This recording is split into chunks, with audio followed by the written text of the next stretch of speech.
വിരക്തനാണ് സന്യാസി. സന്യാസിക്ക് ഒന്നും എൻ്റെ എന്നുള്ള ഭാവമില്ല. സന്യാസിയാവുക എങ്ങനെയാണെന്ന് പറയാൻ പറ്റില്ല.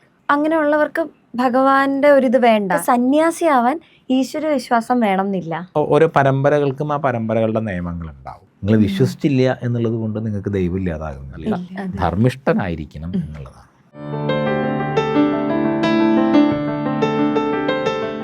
സ്വാമിജി, ശരിക്കും സന്യാസം എന്താണ്? ആരാണ് സന്യാസി? വിരക്തനാണ് സന്യാസി. ആ വിരക്തൻ്റെ ഭാവത്തിൽ എത്തിച്ചേർന്ന ആളാണ്, എത്തിച്ചേരുക എന്നുള്ളതാണ് സന്യാസം എന്നതുകൊണ്ട് ഉദ്ദേശമാക്കുന്നത് എല്ലാം സമഭാവനയിൽ കാണാൻ കഴിയുക.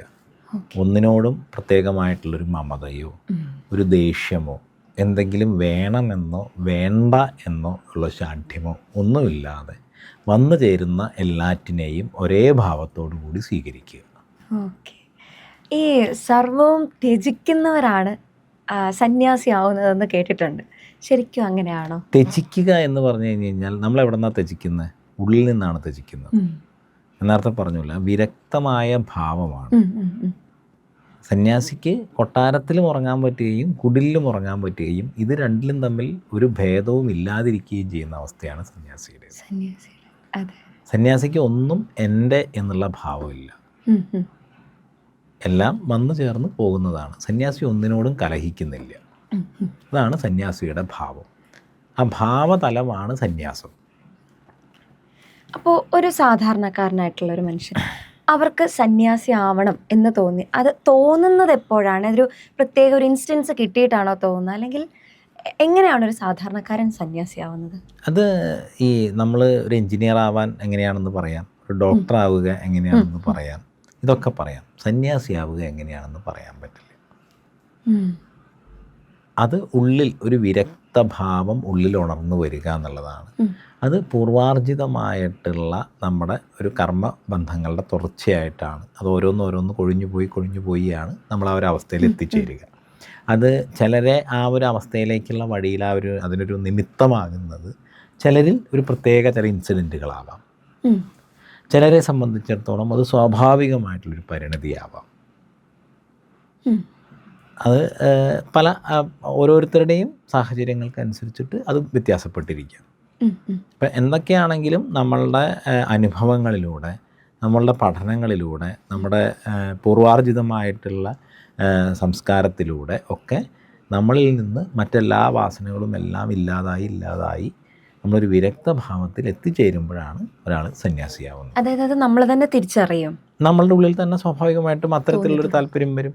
ചിലർക്ക് ഞാൻ അധ്യാപകനാവണമെന്ന് തോന്നുന്നത് പോലെ, ഞാൻ കള്ളനാവണമെന്ന് തോന്നുന്നത് പോലെ ഒക്കെ അതിൻ്റെ ഉള്ളിൽ നമുക്ക് താല്പര്യമുള്ള ഒന്നിനോടുള്ള ആഭിമുഖ്യം നമ്മുടെ ഉള്ളിൽ ഉണർന്നു വരും.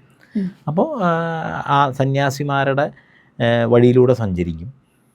അത്തരത്തിലുള്ള നമ്മുടെ രുചി അതിനനുസരിച്ചായിരിക്കും.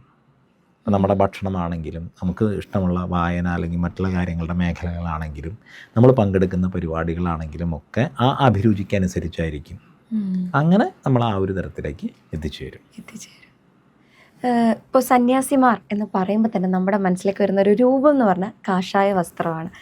അപ്പോൾ ശരിക്കും സന്യാസത്തിൽ അല്ലെങ്കിൽ കാഷായ വസ്ത്രത്തിൻ്റെ ഒരു സിഗ്നിഫിക്കൻസ് എന്താ ശരിക്കും? യഥാർത്ഥത്തിൽ അത് മണ്ണ് മുക്കിയതാണ്. അതായത് വെളുത്ത വസ്ത്രം, കാവി എന്ന് പറയുന്ന മണ്ണ് മുക്കിയതാണ്.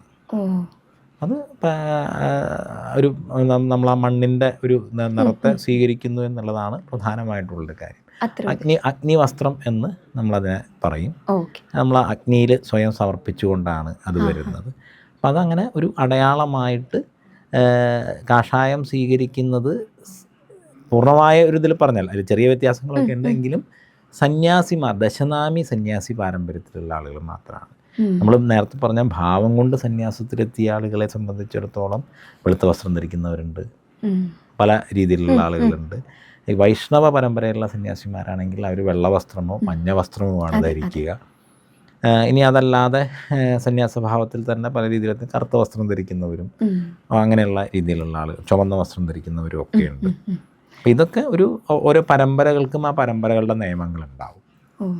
അപ്പോൾ ഇന്ന കാര്യം എന്നുള്ള നിലയിൽ നമ്മൾ അനുഷ്ഠാനപരം സമ്പ്രദായപ്രകാരമായിട്ട് സന്യാസം സ്വീകരിക്കുമ്പോൾ കർമ്മബന്ധങ്ങളെ ഉപേക്ഷിക്കുന്നു എന്നുള്ള രീതിയിൽ ശിഖയും യജ്ഞോപവീതവും മുറിച്ച് അത് വസ്ത്രമടക്കം ഗംഗയിലൊഴുക്കി നമ്മൾ കയറി വരികയാണ് ചെയ്യുന്നത്. അപ്പോൾ എല്ലാം ഉപേക്ഷിക്കുകയാണ് ആ രീതിയിൽ. അതായത് കർമ്മബന്ധമാണ് ഉപദേശിക്കുന്നത്, ഉള്ളിൽ നിന്നാണ് ഉപേക്ഷിക്കുന്നത്. പക്ഷേ ഈ കർമ്മബന്ധത്തിൻ്റെ പ്രതീകമാണ് നമ്മുടെ ശിഖയും യജ്ഞോപവീതവും. ശിഖയും യജ്ഞോപവീതവും വസ്ത്രവും അതിൻ്റെ ഭാഗമായിട്ടുണ്ടായിരുന്ന വസ്ത്രവും ഉപേക്ഷിച്ച് അവനവനെ തന്നെ ഉപേക്ഷിക്കുന്നു എന്നുള്ള സങ്കല്പത്തിൽ കയറി വരികയാണ്. ആ സമയത്ത് ഗുരു അത് ലോകോപകാരപ്രദമായിട്ട് കൂടി ഇനിയുള്ള ജീവിതം നിൽക്കാൻ വേണ്ടി വ്യവഹാരത്തിന് വേണ്ടിയിട്ട് ഒരു നാമധേയവും വസ്ത്രവും നൽകുകയാണ്. ഓക്കെ. അപ്പോൾ സാധാരണക്കാരനുള്ള അങ്ങനെ ഒരാൾക്ക് അല്ലെങ്കിൽ ഏതൊരാൾക്കും ഈ കാഷായ വസ്ത്രം ധരിക്കാവോ? ആ അവസ്ഥയിലെത്തിയാൽ, അല്ലെങ്കിൽ ഏത് പാരമ്പര്യത്തിലാണോ ആ ഗുരുവിൻ്റെ രീതിയിൽ ഗുരു ദീക്ഷ കൊടുക്കുന്നതിനുള്ളൊരു പാകമായി അദ്ദേഹം ഗുരുവിന് ബോധ്യപ്പെട്ടാൽ ധരിക്കാം. അങ്ങനെ അല്ലാതെ സ്വമേധയാൽ അങ്ങനെ ഒരു ഇഷ്ടത്തിൻ്റെ പുറത്ത് അങ്ങനെ പറ്റില്ല. അല്ല, ആത്മസന്യാസം സ്വീകരിക്കാം. ആത്മസന്യാസത്തിന് വിധിയുണ്ട്. അതാണ് ഞാൻ പറഞ്ഞത്. ആ ഒരു അവസ്ഥയിലെത്തിയാൽ, നിങ്ങൾ വിരക്തനായി തീർന്നാൽ ആത്മസന്യാസം സ്വീകരിക്കാം. എപ്പോൾ വിരക്തി വന്നാലും അപ്പോൾ സന്യസിക്കാം എന്നാണ് പ്രമാണം.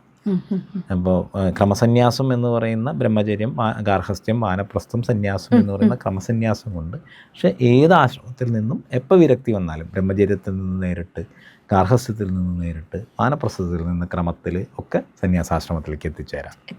ഇപ്പോൾ സന്യാസിമാരുടെ കാര്യം പറയുമ്പോൾ തന്നെ നിരീശ്വരവാദികളായിട്ടുള്ള സന്യാസിമാരുണ്ട് എന്ന് ഞാൻ കേട്ടിട്ടുണ്ട്. എന്താ അതിനെ പറ്റി? അല്ല, ചാർവാകം എന്ന് പറയുന്നവർ സന്യാസിമാരെന്നല്ല, ഋഷിമാരായിട്ട് നമ്മൾ മാനിക്കുന്ന ഇവരാണ്. അത് ദ്വാദശ ദർശനങ്ങളിൽ ആസ്തിക ദർശനവും നാസ്തിക ദർശനവും ഉണ്ട്. അപ്പോൾ അങ്ങനെയുള്ള എല്ലാ ദർശനങ്ങളെയും, ആ ദർശനങ്ങളിലെ ആചാര്യന്മാർ ഭാരതീയ സംസ്കാരം ഋഷിയമാരായിട്ടാണ് മാനിക്കുന്നത്. അപ്പോൾ ചാർവാകനെ ഭാരതീയ സംസ്കാരം ഋഷിയായിട്ടാണ് മാനിക്കുന്നത്, ചാർവാകൻ്റെ പരമ്പരയെ. അതായത് അങ്ങനെയുള്ളവർക്ക് ഭഗവാന്റെ ഒരിത് വേണ്ട, ലൈക്ക് ആ ഒരു ഭക്തി വേണ്ട, ഈശ്വരവിശ്വാസം വേണ്ട എന്നാണോ? അല്ല, അവരുടേതായിട്ടുള്ള അനുഷ്ഠാനവും അവരുടേതായിട്ടുള്ള രീതിയും ദർശനവുമാണ്. ആ രീതിയെയും ദർശനത്തെയും അവരെ ഋഷിമാരായിട്ട് കാണുന്നുണ്ടോ,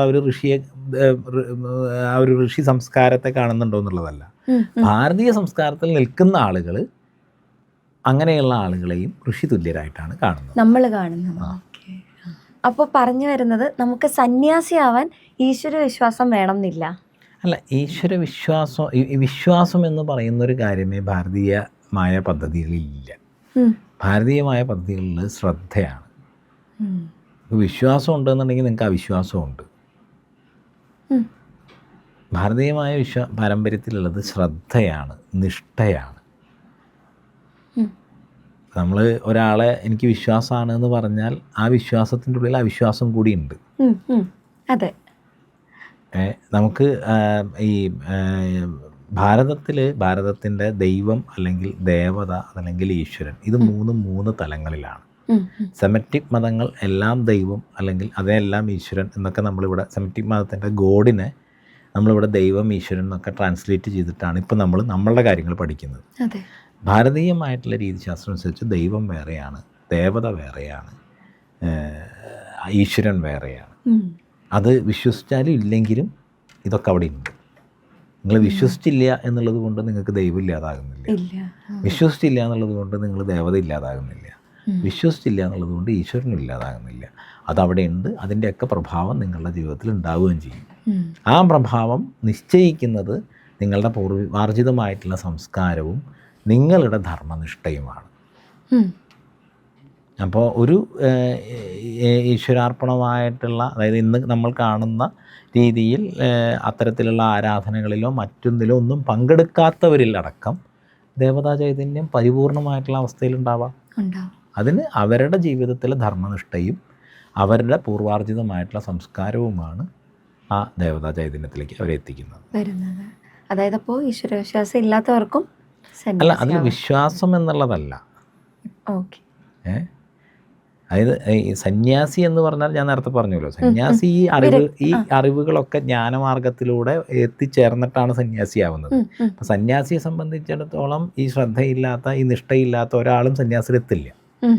സന്യാസത്തിൽ അത് അറിഞ്ഞു കഴിഞ്ഞാൽ മാത്രമേ നിങ്ങൾക്ക് സന്യാസത്തിലേക്ക് കടക്കാൻ തോന്നുള്ളൂ. അതറിയാത്ത ഒരാളെങ്ങനെയാണ് സന്യാസത്തിലേക്ക് കിടക്കുക?